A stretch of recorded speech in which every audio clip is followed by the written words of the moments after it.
সারাদিন জামাতের আমিরের মুখে শুনবেন মা বোনেরা। কেন আপনি নারীকে সারাদিন মা এবং বোন বলবেন? মানে আপনি যদি অ্যানথ্রোপোলজিক্যাল অ্যাসপেক্টে দেখেন, মা এবং বোন বলাটা এমন একটা জায়গা যে নারীকে ঘরের ভেতর রেখে ঘরের আঙ্গিকে সেই জায়গায় দেখা। আমি নারী তো চাই না উনি আমাকে মা এবং বোন হিসেবে দেখুক, উনি আমাকে একটা মানুষ হিসেবে দেখবেন। এবং আমরা কি উনাকে আব্বু এবং ভাইয়া বলি? আমরা তো আব্বু এবং ভাইয়া বলি না। সারা দিন রাত একটি রাজনৈতিক দল নারীকে মা এবং বোন বলে তাকে একটা গ্রিপের মধ্যে আনার চেষ্টা করে। এটি একটি রাজনৈতিক পরিভাষা হতে পারে না।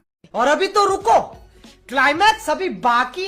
এই মা বোনদের পাশে যাতে আমরা দাঁড়াতে পারি, মা বোনদের পাশে ইনশাআল্লাহ আল্লাহ রহম করলে বিএনপি যাতে আপনাদের পাশে দাঁড়াতে পারে, আপনাদেরকে যাতে যেই মা বোনদের ফ্রি শিক্ষার ব্যবস্থা দেশনেত্রী খালেদা জিয়া করে দিয়ে গেছিলেন, সেই মা বোনরা শিক্ষা পেয়েছে, শিক্ষায় আজকে তারা শিক্ষিত হয়েছে, কিন্তু সেই মা বোনকে অর্থনৈতিকভাবে আমরা যাতে সচ্ছলভাবে গড়ে তুলতে চাই, সেই জন্য এইরকম একটি ফ্যামিলি কার্ড আপনাদের কাছে পৌঁছে দিতে চাই মা বোনদের কাছে।